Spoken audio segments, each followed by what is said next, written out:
My company replaced me with an AI to save 80 grand, ignoring the federal law requiring a human signature. So I quietly packed my things, archived one specific document, and watched from a distance as their $285 million merger turned into a radioactive legal disaster. This is where the story truly begins, and you won't want to miss what happens. Make sure you're subscribed to see it through to the end. We're always curious where, in the world, are you all watching from today? Let us know in the comments. The betrayal didn't happen in a dark alley or during a screaming match. It happened in a climate-controlled boardroom with ergonomic chairs and bottled sparkling water. At exactly 9:15 a.m. on a Tuesday, I was sitting in my usual spot at the far end of the mahogany table, my notebook open, a pen resting perfectly parallel to the binding. I felt fine. Actually, I felt better than fine. I had just completed the preliminary audit for our upcoming ISO certification. And for the fourth year in a row, Keystone Steel Manufacturing was on track for 0 nonconformities. In the steel business, that isn't just a metric, it is a miracle. It means nobody died, nobody lost a finger, and the EPA wasn't parking a van outside our front gate. I looked around the room. There was Charles Caldwell, the CEO, a man I had known for 15 years. We had weathered the 2008 crash together, back when we had to lay off half the floor staff, and Charles actually cried in his office. There was the VP of Operations, a gruff old-timer named Miller who knew the melting point of every alloy we produced. And then, standing at the head of the table, was Austin Caldwell, the nephew. He had been appointed VP of Digital Transformation 6 months ago. In a 98-year-old steel manufacturing company, nobody quite knew what that meant. But we assumed it meant updating the website and maybe getting us better Wi-Fi in the fabrication plant. We were wrong. Austin didn't look like a steelman. He looked like he belonged in a co-working space in San Francisco, pitching an app that delivered artisanal ice cubes. He wore a suit that cost more than my first car, but he wore it with white sneakers. On his wrist sat the latest Apple Watch, buzzing incessantly with notifications that he checked every 30 seconds. He didn't have calluses. He didn't have the permanent grit under his fingernails that the rest of us tried to scrub away every night. He had a clicker in his hand and a smile that didn't reach his eyes. "Gentlemen," Austin said, his voice smooth, practiced, and utterly devoid of the gravelly resonance usually found in this room, "we are facing a crisis of stagnation. Keystone is a dinosaur in a world of SpaceX rockets. We need agility. We need disruption. And most importantly, we need to trim the fat of legacy friction." He clicked a button. The projector screen behind him lit up with a slide titled Streamlining Legacy, Functions, Phase 1. I squinted at the screen. There was a pie chart. A large red slice was labeled Compliance and Regulatory Oversight. "I've been analyzing our operational overhead," Austin continued, pacing the room like he was giving a TED Talk, "and the numbers are frankly embarrassing. We are spending nearly $200,000 a year on a department that produces nothing but paper. Compliance, it's a support function. It's a cost center. It creates bottlenecks, slows down production, and frankly, in the age of AI, it is obsolete." My stomach dropped. I looked at Charles. Surely the CEO would step in. Charles knew what I did. He knew that producing paper was actually producing legal armor that kept the federal government from shutting us down. Charles didn't look at me. He was studying his sparkling water label with intense fascination. "So," Austin said, grinning as if he were about to hand us all lottery tickets, "I have implemented a solution. We are automating the oversight process using a new AI-driven governance suite. It scrapes the federal registers, updates our protocols, and files reports automatically. It's cleaner, faster, and it doesn't require health insurance or a 401k match." He clicked to the next slide. It was an organizational chart. My name, Hugh Morrison, was there. It was crossed out in bright red ink. "Effective immediately," Austin announced. "The role of Chief Compliance Officer is eliminated. Hugh, we appreciate your service, but we're pivoting to a leaner model. This move alone saves the company $82,500 in salary, plus another 10 grand in benefits. That's almost a full marketing budget upgrade." The room went silent. The air conditioning hummed. I could hear the faint, distant thrum of the drop forge shaking the floor beneath, the heartbeat of the factory I protected. I didn't yell. I didn't flip the table. I sat there, my hand freezing over my notebook. The disrespect was so absolute, so casually delivered, that it wrapped around my throat like a vice. It wasn't just the firing, it was the trivialization. He was comparing 10 years of keeping men alive and keeping the company out of federal prison to a marketing budget upgrade. "Are we done here?" I asked. My voice was quiet, steady. Austin blinked, surprised I hadn't made a scene. "Well, yes, HR has your packet. We'll need your badge by the end of the day." I capped my pen. The click sounded like a gunshot in the quiet room. I stood up, smoothed my tie, and looked at Charles one last time. He finally looked up, his eyes full of shame, but he remained silent. He had sold out his best protection for his nephew's ego. I walked out of the room.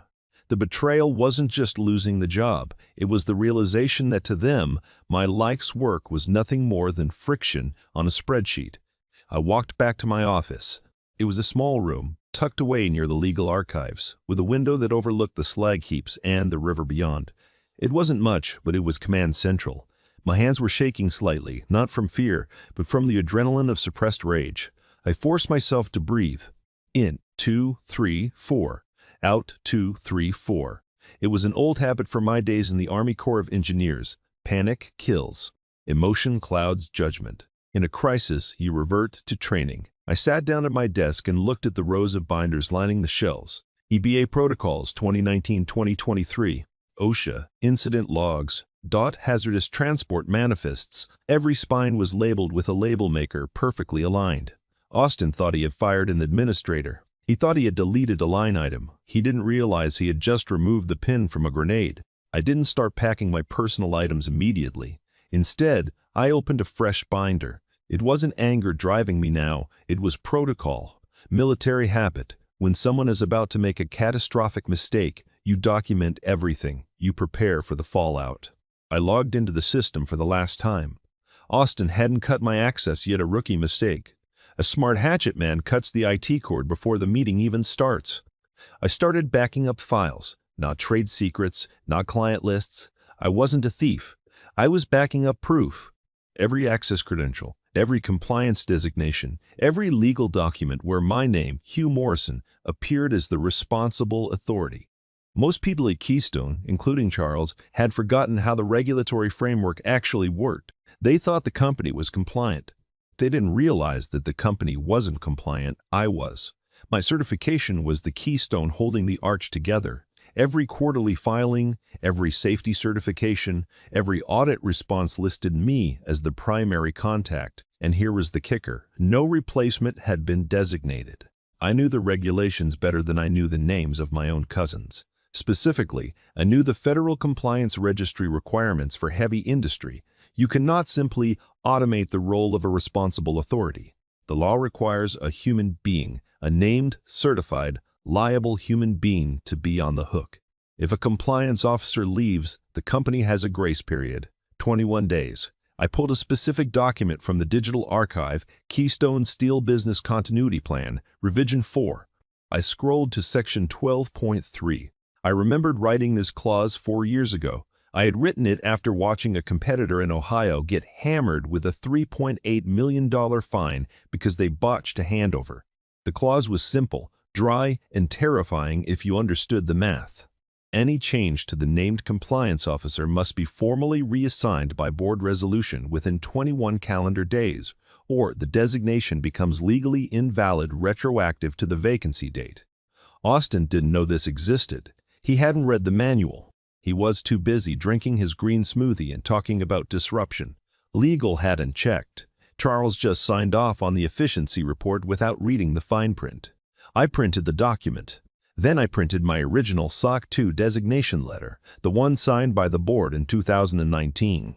I took a heavy black 3-ring binder and slid the papers inside.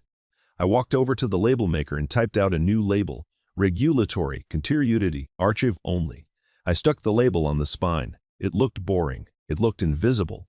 I walked down the hall to the legal department's storage room. It was a dusty, windowless room filled with boxes of tax returns from the 1990s. Nobody ever came in here. I walked to the fourth shelf on the left side. I pushed aside a stack of old workers' comp claims and slid my binder into the gap. It fit perfectly. I didn't tell anyone. I didn't send a warning email. People think revenge needs to be loud. They imagine Jerry Maguire stealing the goldfish or screaming match in a parking lot. But I knew better. Loud revenge gets you sued. Loud revenge gets you security escorted out of the building. Quiet revenge? Quiet revenge is a landmine. You bury it. You smooth the dirt over, and you walk away. You let the enemy march right over it, confident and arrogant, until the click. They had forgotten one crucial thing. The clock was already ticking. HR sent the official paperwork 4 hours later. They were so rushed to meet Austin's efficiency targets that they misspelled my name on the severance agreement. Hugh Morrison. I signed it anyway. I packed my mug. I packed the framed photo of my son, Danny. I packed my grandfather's slide rule. I walked out of the building at 5 p.m. sharp. The sun was setting over the Pittsburgh skyline, turning the smoke from the stacks into gold. I felt a strange sense of peace. I wasn't the compliance officer anymore. The safety of this ship was no longer my responsibility. I had set the timer. Now, all I had to do was wait. To understand why this hurt so much, you have to understand who I am. I spent 16 years in the Army Corps of Engineers. I built levees in Louisiana and reinforced bridges in Afghanistan. My entire professional life has been defined by a single principle: things want to fall down. Gravity, water, pressure, entropy, the universe is constantly trying to destroy what humans build. My job was to say no. My job was to check the stress fractures, to calculate the load-bearing limits, to ensure that when a convoy drove over a bridge in the dark, they made it to the other side. When I left the Army, I traded camouflage for a suit, but the war remained the same. In steel manufacturing, the enemy isn't an insurgent, it's physics and negligence. Molten steel doesn't care about your quarterly earnings. If you cut corners on safety valves, people die. If you ignore EPA regulations on waste disposal, you poison the groundwater of the community your workers live in. I took the job at Keystone because it was an honest company, or it used to be. For 10 years, I built their safety protocols from scratch, watched regulatory changes sweep through the industry like hurricanes, and I fortified our house against every single one. I had 4 external federal audits under my belt with 0 violations. My filing cabinets were organized like an Army logistics system. Everything labeled, dated, cross-referenced. And then came Austin. Austin Caldwell was the kind of man who thought history was just baggage. He was 32 years old, armed with an MBA from a school that charged more for tuition than I made in 3 years. He had never poured a heat. He had never stood on the gantry when the crucible tipped, feeling the heat sear your eyebrows even through the safety glass. To him, the factory was just numbers on a screen. He had arrived 6 months ago, sweeping in with the confidence that comes from never actually failing at anything that mattered. He was the CEO's nephew, a classic case of failing upward. His LinkedIn profile was full of words like visionary, catalyst, and thought leader. The first time we met was the day he decided I was the enemy. It was in the staff break room. I was making coffee, terrible, sludge-like office coffee that I secretly loved. Austin walked in. He didn't nod. He didn't introduce himself. He just walked to the fridge, took out a carton of oat milk that he had brought himself, and looked at my coffee pot with visible disgust. "You know," he said, not looking at me, but at the coffee machine. "We could replace these with pod machines, save 12% on electricity and reduce waste.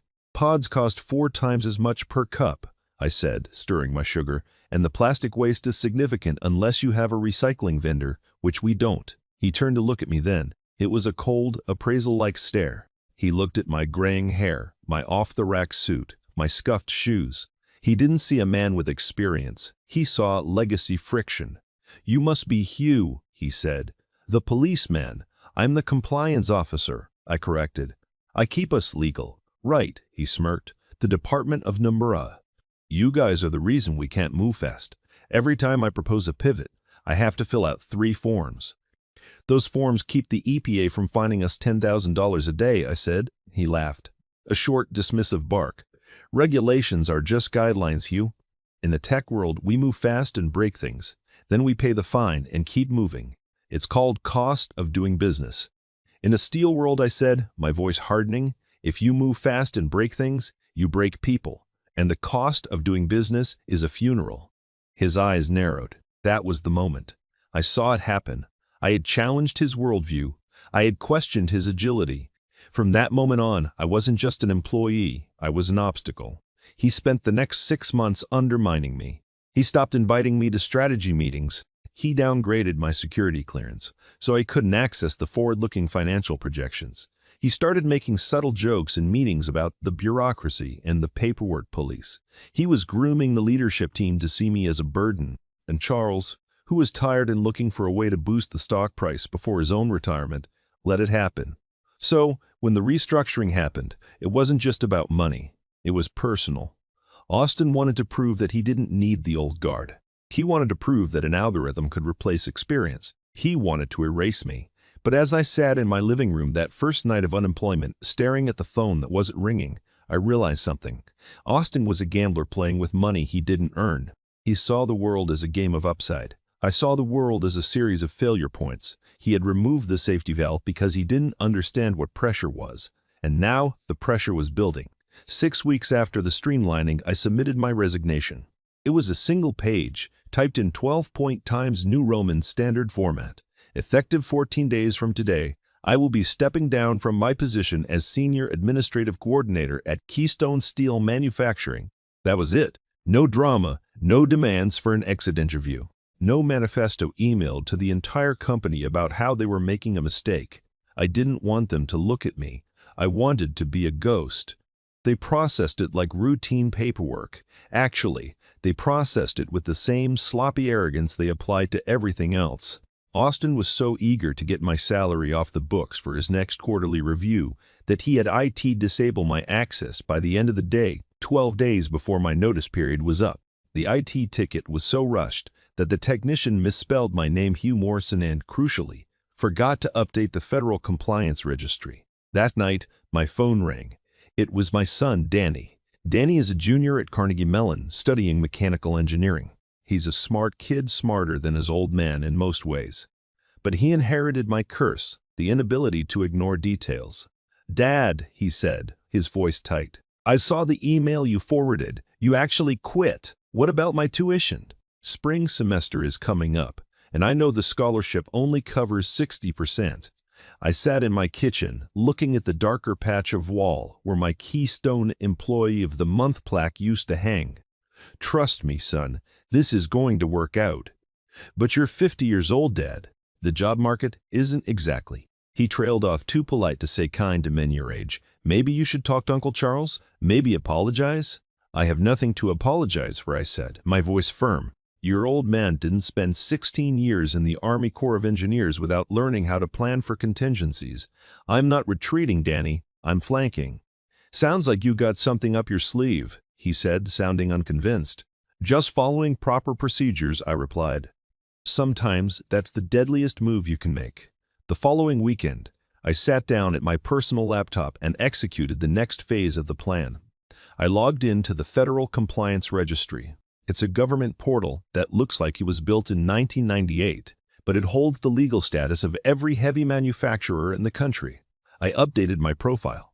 Certification status, ACTIV, designation, independent consequent, previous designation, independent consequent, previous designation, Bechelin Skeet, replacement filed, known.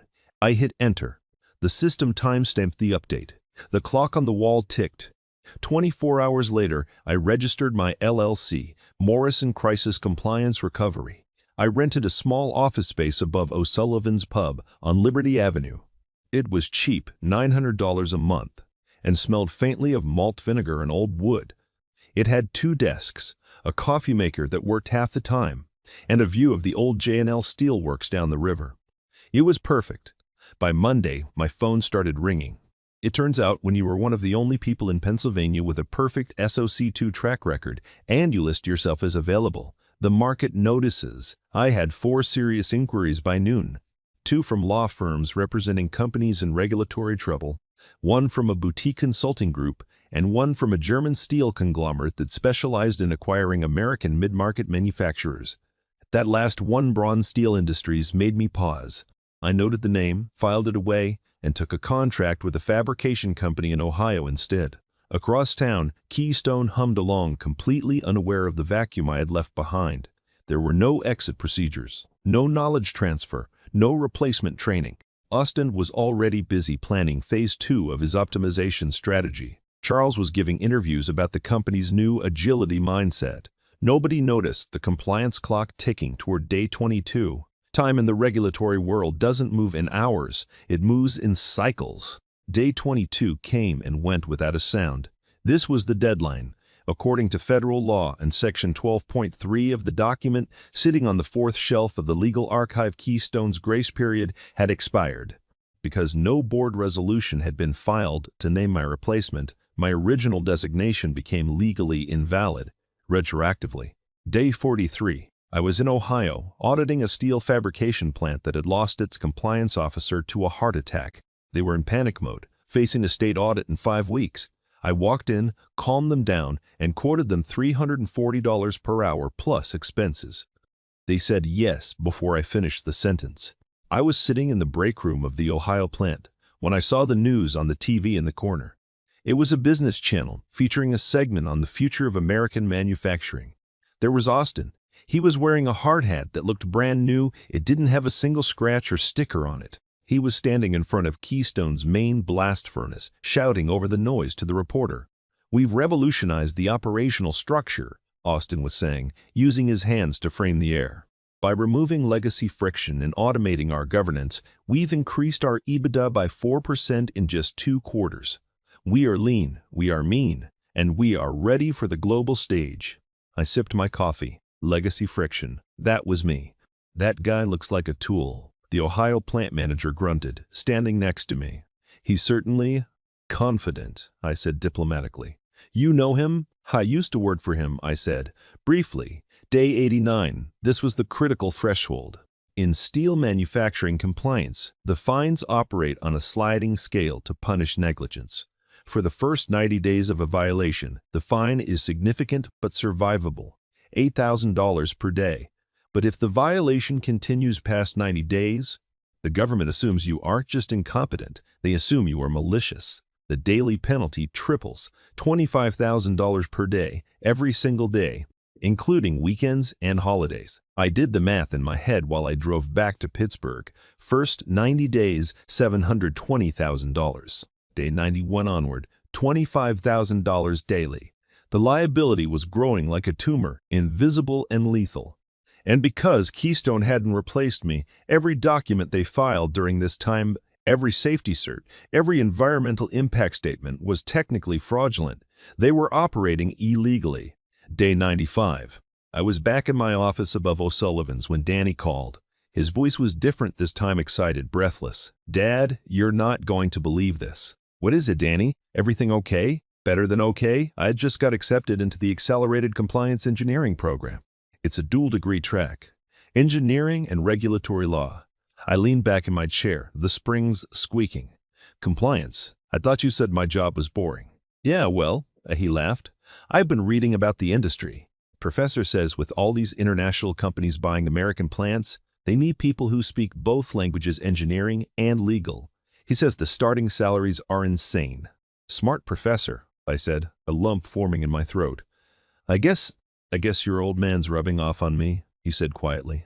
"There's job security in keeping people out of trouble, son," I said, "and there's honor in it. We keep the bridges standing." "I know, Dad. I know that now." Day 120. The bomb dropped.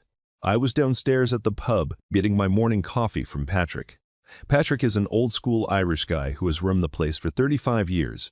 He knows more about the steel industry than most Wall Street analysts because he serves the men who actually pour the metal. "Big news today, Hugh," Patrick said, sliding a copy of the Pittsburgh Business Times across the bar.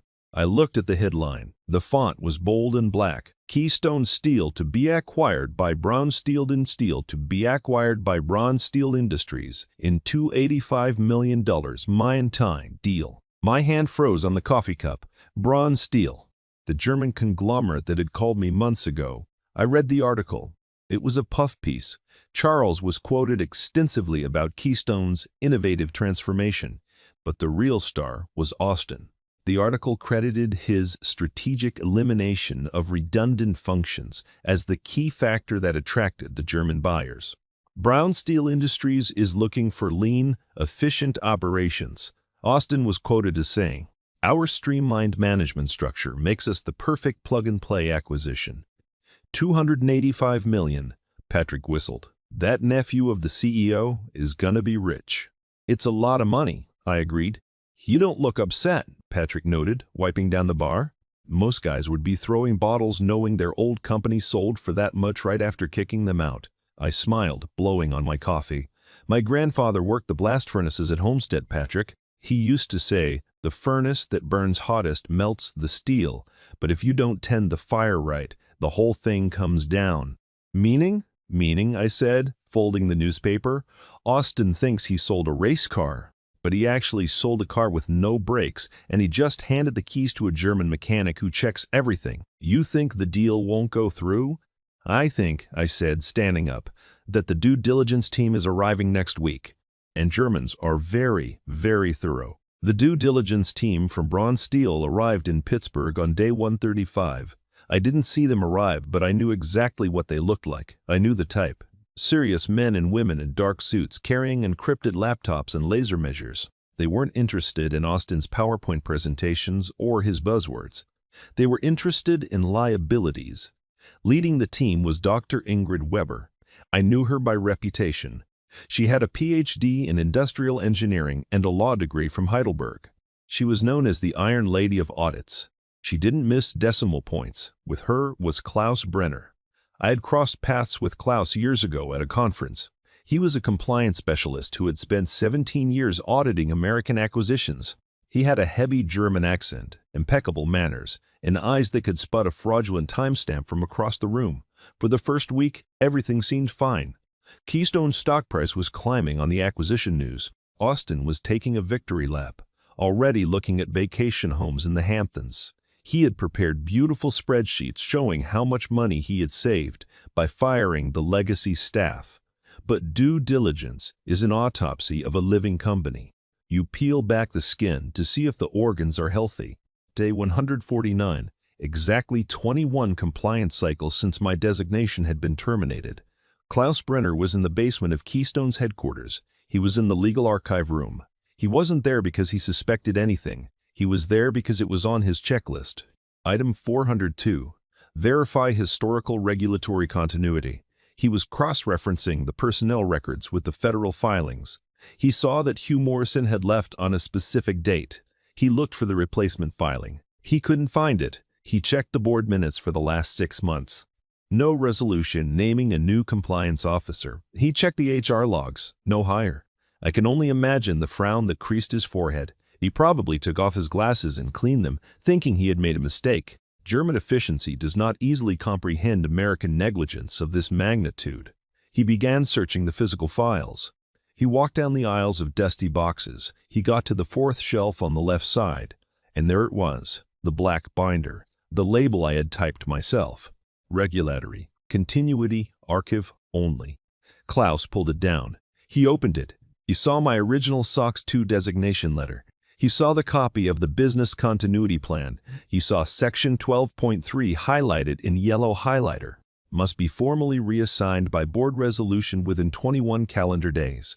Klaus sat down on a step stool. He pulled out his phone and opened the calculator app. He didn't need advanced AI. He just needed multiplication day 27, tie 22 to day 149. He won stand days of violation. 90 days, $8,720,000. 127 days of violation. 90 days, $8,000, $620,000.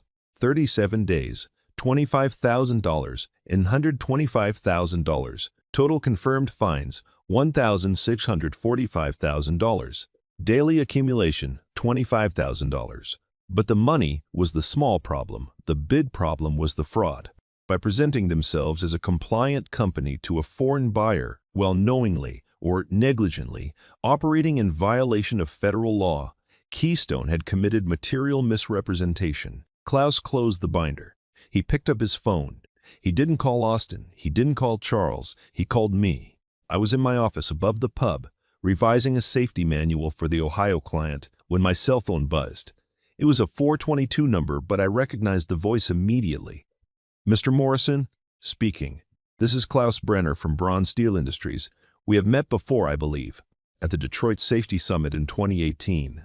I remember Klaus. Heavy German accent, very polite. How are you? I am concerned, Klaus said. We are currently conducting due diligence on Keystone Steel. I am standing in the legal archive. I am holding a binder with your name on it. Ah, I said. The black one. Fourth shelf? Fourth shelf. There was a long pause. Mr. Morrison, did you inform the executive leadership of the requirements under Section 12.3 prior to your departure? I informed them of everything, I said, leaning back in my chair. I left a complete paper trail. I updated the continuity plan. I archived the protocols. However, my position was eliminated as part of a strategic restructuring to remove legacy friction. I was escorted out of the building before a handover could be conducted. Legacy friction, Klaus repeated the words as if they tasted sour. They automated the function, they tried, and no replacement was ever designated, not to my knowledge. Mr. Morrison, Klaus said, his voice dropping to a whisper, are you aware of the current fine exposure? I believe as of this morning, it is approximately $1.6 million, I said calmly. Give or take a few grand for administrative fees. I could hear Klaus breathing on the other end. And are you currently employed? He asked. I am an independent consultant. My rates are competitive. Stay by your phone, Mr. Morrison, Klaus said. I am going upstairs to the boardroom. It is going to be a very interesting afternoon. The boardroom was freezing. Not physically, the thermostat was set to a comfortable 70 degrees, but the emotional temperature had dropped to absolute zero. I wasn't in the room, but Klaus Brenner later described the scene to me with the precision of a crime scene investigator. It was Thursday morning, 9:15 a.m., exactly day 150 of the violation. The closing documents for the $285 million acquisition were stacked in the center of the table, ready for signatures. Champagne had been ordered. Austin was wearing a suit that shimmered slightly under the LED lights, checking his watch, probably calculating how quickly he could wire his bonus to an offshore account. Charles was smiling, looking like a man who had finally offloaded a heavy burden. Then the doors opened. Klaus Brenner didn't walk in with a smile. He walked in carrying a heavy black 3-ring binder. Behind him walked Dr. Ingrid Weber, her face set in a line of grim determination. Klaus didn't sit down. He walked to the head of the table and placed the binder directly on top of the acquisition contract. The sound of heavy, dull thud silenced the room. Who is Hugh Morrison? Klaus asked. His voice was quiet, polite, but it carried across the mahogany table like a gavel strike. Austin looked up, confused. He chuckled nervously. Hugh? Oh, he used to work here. We restructured his position last year as part of our operational optimization, Phase 1 efficiency targets. Restructured? Klaus repeated. He opened the binder. Interesting choice of words.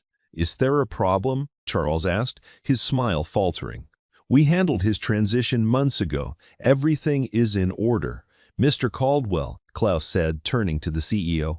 According to the Federal Compliance Registry, Hugh Morrison is still listed as your named SOC2 Compliance Officer.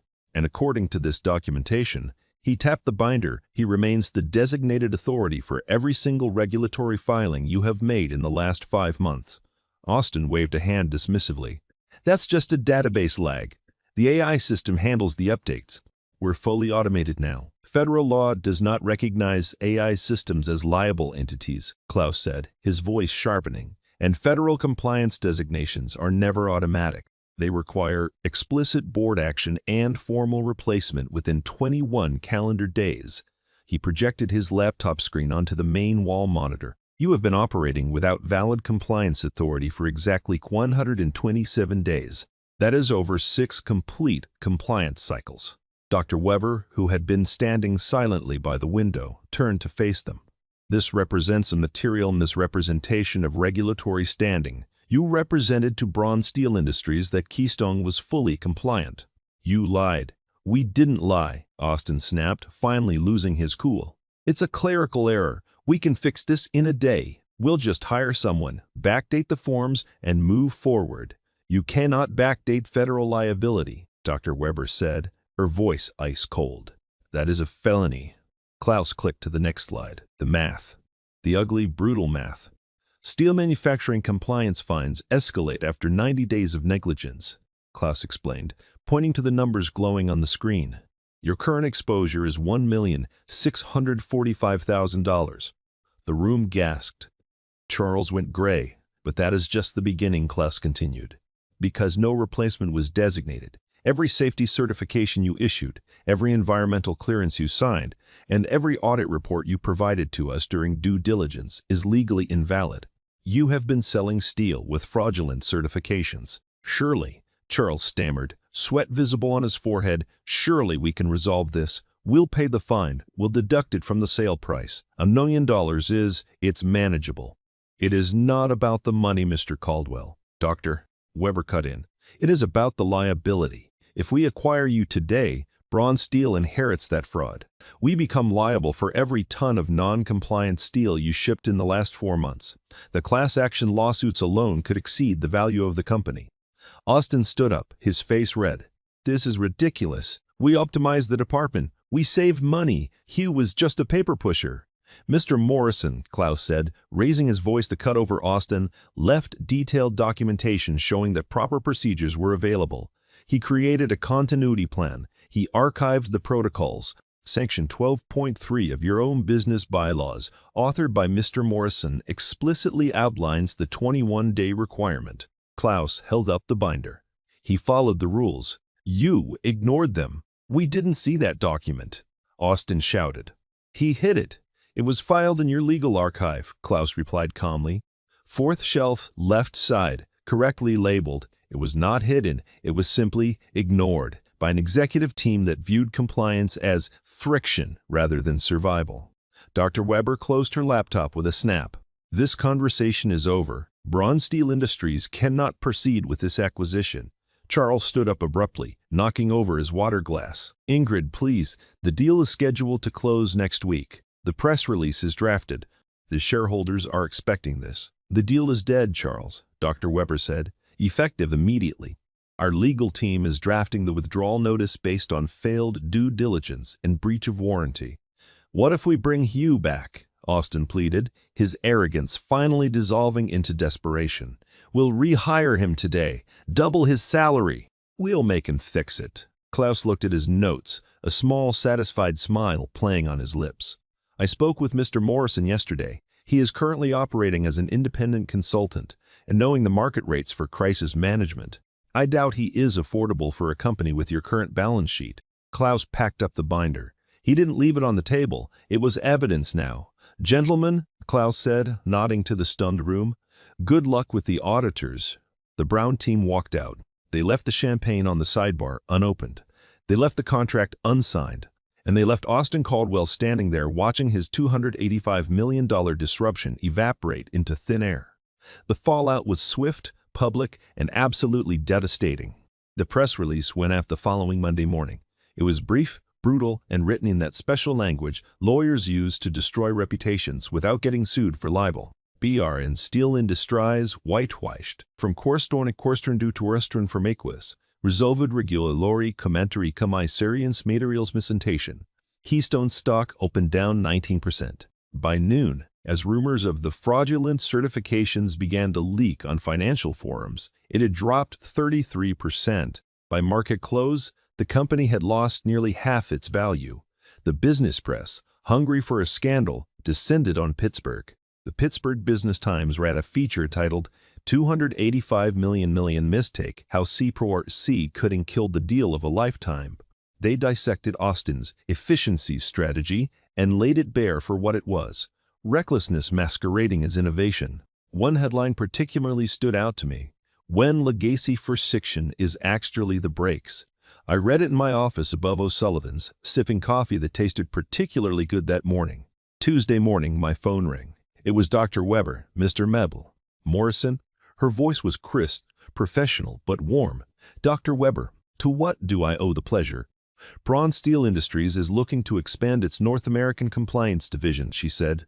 We realized during our recent investigation that there is a significant lack of expertise in the domestic market. We were very impressed by your documentation.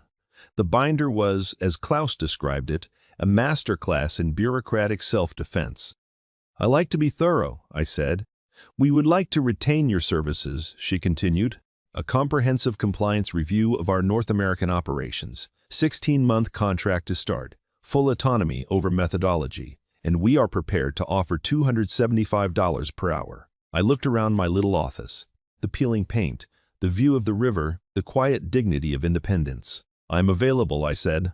Wednesday afternoon, Charles Caldwell announced his early retirement effective immediately. The press release cited personal reasons and a desire to spend more time with his grandchildren. We all knew the truth.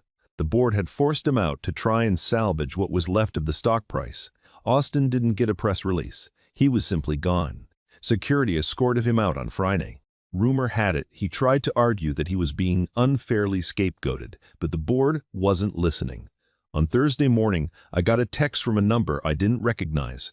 "Hugh, this is Austin. Hope we can connect about industry best practices sometime. No hard feelings. Let me know if you're hiring." I read it twice. I thought about replying. I thought about typing. "Sorry, Austin, but hiring you would introduce too much legacy friction." But I didn't. I just deleted the text and blocked the number. Protocol dictates you don't engage with liabilities. 6 months later, I moved into my new office at Braun Steel's North American headquarters in downtown Pittsburgh. It was a corner office on the 17th floor, overlooking the Monongahela River. The furniture was German, modern, and sturdy. My first assignment was to standardize the safety protocols for 11 manufacturing plants across 7 states. It was massive work, detailed work, the kind of work Austin would have hated. But for me, it was pure engineering. I was building a safety net that covered thousands of workers. Keystone Steel was eventually delisted. The company was sold off in pieces of scrap sale for a once great manufacturer. The original headquarters building was leased to a tech startup that went bust 6 months later. 1 year after the collapse, I was sitting in my new office reviewing a final report when my phone buzzed. It was Danny. "Hey, Dad," he said. "Guess where I am?" "Where?" "Philadelphia. Just finished my first week at the internship. And you'll never guess what case study we covered in orientation." "Let me guess," I smiled. "Section 12.3, the Keystone collapse," Danny laughed. "Dad, you're literally in the textbooks now." "The Morrison Protocol. The professor said it's the perfect example of why institutional memory matters." He said, "The guy who knows why the fence was built is more important than the guy who wants to tear it down." "That's a smart professor," I said, feeling a warmth in my chest that had nothing to do with the coffee. "I'm proud of you, Dad. You beat them. And you didn't even have to raise your voice." "I didn't beat them, Danny," I said, looking out at the steel bridges spanning the river, strong and unmoving against the current. "I just let them beat themselves." That evening, I walked down to O'Sullivan's for a celebratory drink. Patrick was closing up, wiping down the bar with the slow, circular motions of a man who has done a job well for 40 years. "Mr. Big Shot," Patrick grinned, pouring me a stout. "How's the corner office?" "It's got a nice view," I said, "but the coffee isn't as good as yours." Patrick chuckled. "You know, I was thinking about your grandfather today. What was that thing he used to say? About the furnace. He used to say, the furnace that burns hottest melts the steel, but if you don't tend the fire right, the whole thing comes down." "That's the one," Patrick nodded. "But he had another one, didn't he? About the work?" I nodded, taking a sip of the dark, bitter stout. "Yeah, he used to say, the man who knows why the machine was built that way will always have a job. The man who thinks he can build it better without asking why, he will always be looking for work." I thought about Austin, somewhere out there with his green smoothies and his disrupted career. I thought about Charles, retired in shame, and I thought about my binder, sitting on a shelf in Germany now, used as a training manual for new auditors. "My mistake at Keystone was assuming they cared about the why," I told Patrick. "They didn't replace me, Patrick. They tried to erase me, but they forgot that you can't erase gravity, and you can't erase the law." "To the old ways," Patrick said, raising his glass. "To the details," I replied, clinking my glass against his, "and to reading the fine print.